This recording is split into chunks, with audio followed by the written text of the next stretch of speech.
This conference will now be recorded. All right, so we had a couple of things I wanted to cover before we meet back again next time to talk about vectors again.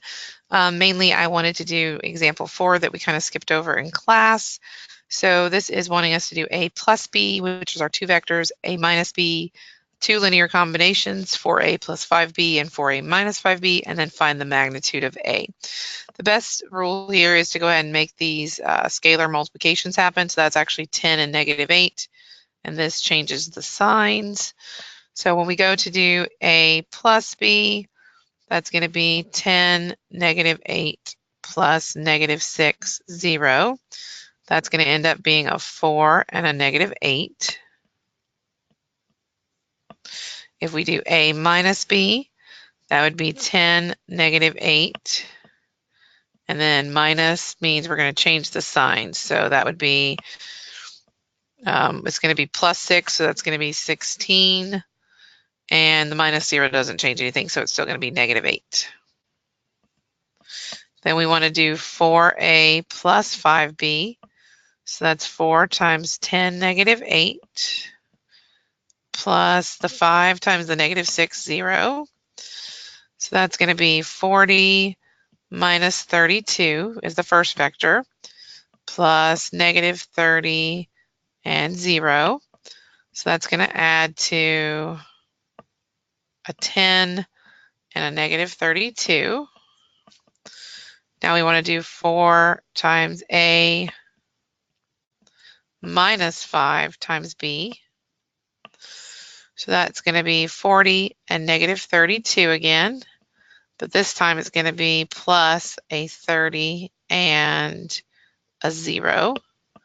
So that one's going to be 70, negative 32. Now the last thing we want to do for this one is find the magnitude of a. So I'm using that 10, negative 8. So the magnitude of that is 100, because you square the first one, plus 64. Square root of 164. What goes into that? So is 164 divisible by 4? Yes, and I believe that's the only thing. So it's going to be 2 on the square root of 41. Okay, and I'm going to set the groundwork because we did this slide, but we're a little bit behind where I want it to be. So I want to do one of these and we'll leave the other one for in class. This has to do with resultant force. In fact, it says let's approximate the magnitude of resultant force. Remember that resultant force is found by adding two vectors together, and the magnitude is found by then taking the magnitude of that new vector. So the problem is it says that vectors A and B represent two forces acting at the same point. Okay, well, where is that point? Well, if we want to make our lives easy and not complicated, which is exactly what I want, we're going to put the point that they share at the origin. Because remember, we learned you can put vectors anywhere you want as long as they have the correct magnitude and direction. So then I'm going to say that this one is A, and 60 degrees is the angle between them. So this is A. So if I draw a 60-degree angle, this one can be vector B. Now what I know about these two guys is I know their magnitudes, because that's what this tells me. This is 5.5, this is 6.2. To add two vectors together, you need their coordinates, and we do not have that right now.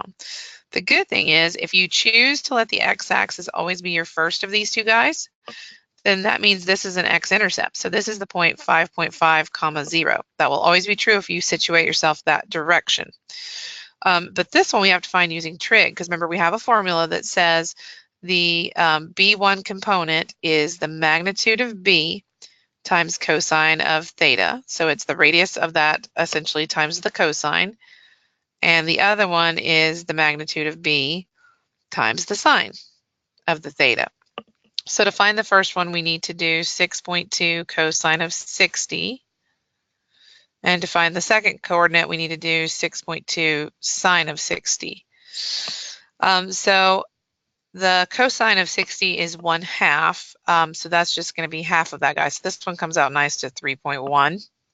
This one is square root of 3 over 2, so we'll have to work that out on our calculator.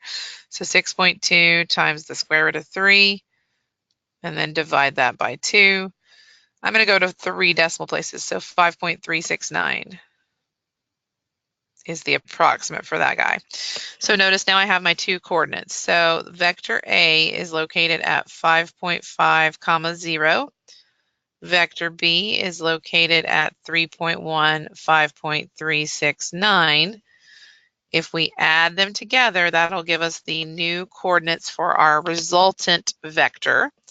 So 5.5 plus 3.1 is 8.6. Let me make sure I did that right. Yep. And then add 0 to anything and you just get itself. So that is the new location of that vector A plus B. That's where it would stop at point-wise. But we want the magnitude since we want the magnitude of the resultant force. So to find magnitude of this, you do square root of 8.6 squared plus the 5.369 squared. So you have to do the square root of each, just like Pythagorean theorem.